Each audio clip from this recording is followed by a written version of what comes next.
तब मसीह यीशु ने उन्हें यह समझाने के उद्देश्य से कि हतोत्साहित हुए बिना निरंतर प्रार्थना करते रहना ही सही है, ये दृष्टांत प्रस्तुत किया। किसी नगर में एक न्यायाधीश था। वो ना तो परमेश्वर से डरता था और ना ही किसी को कुछ समझता था। उसी नगर में एक विधवा भी थी जो बार बार उस न्यायाधीश के पास आकर विनती करती थी कि उसे न्याय दिलाया जाए। कुछ समय तक तो वो न्यायाधीश उसे टालता रहा, किंतु फिर उसने मन में विचार किया, यद्यपि मैं ना तो परमेश्वर से डरता हूँ और ना लोगों से प्रभावित होता हूँ, फिर भी ये विधवा आ आकर मेरी नाक में दम किए दे रही है, इसलिए उत्तम यही होगा कि मैं इसका न्याय कर ही दूं कि ये बार बार आकर मेरी नाक में दम तो न करे। प्रभु ने आगे कहा, उस अधर्मी न्यायाधीश के शब्दों पर ध्यान दो कि उसने क्या कहा। तब क्या परमेश्वर अपने उन चुने हुओं का न्याय न करेंगे जो दिन रात उनके नाम की दोहाई दिया करते हैं? क्या वो उनके संबंध में देर करेंगे?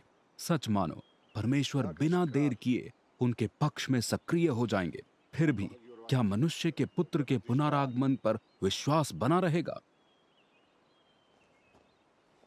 तब मसीह यीशु ने उनके लिए, जो स्वयं को तो धर्मी मानते थे परंतु अन्यों को तुच्छ दृष्टि से देखते थे, ये दृष्टांत प्रस्तुत किया।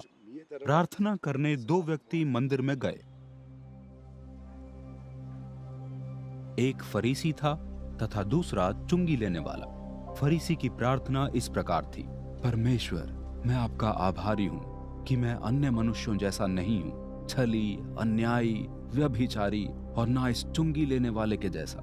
मैं सप्ताह में 2 बार उपवास करता हूँ और अपनी सारी आय का 10वां अंश दिया करता हूँ। किंतु चुंगी लेने वाला दूर ही खड़ा रहा। उसने दृष्टि तक उठाने का साहस न किया।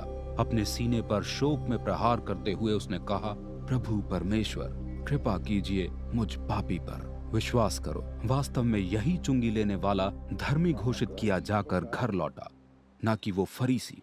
क्योंकि हर एक जो स्वयं को बड़ा बनाता है छोटा बना दिया जाएगा, तथा जो व्यक्ति स्वयं नम्र हो जाता है वो ऊंचा उठाया जाता है।